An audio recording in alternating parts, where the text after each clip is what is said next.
Одессада Украина ақыны Тарас Шевченко өмірі туралы «Тарас. Прощание с пустыней» атты көркем фильмі түсірілуде.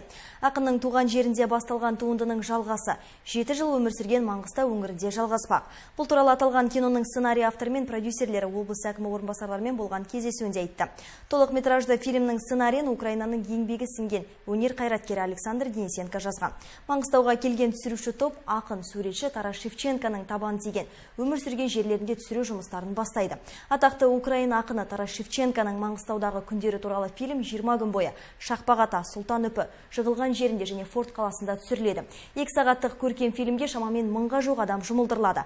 Өңірімізде түсірілетін эпизодтарға қазақ актерлері де қатысады деп күтілуде. Сондықтан ағымдағы жылдың тамыз айының 10 мен 15 аралығында киноның қазақ кейіпкерлеріне кастинг өтеді. Қатысам деушілер Нұрымхан Жантөрин атындағы драма театрына бару керек. Толық метражды туынды қазақ-украин киномамандарының бірлескен жобасы.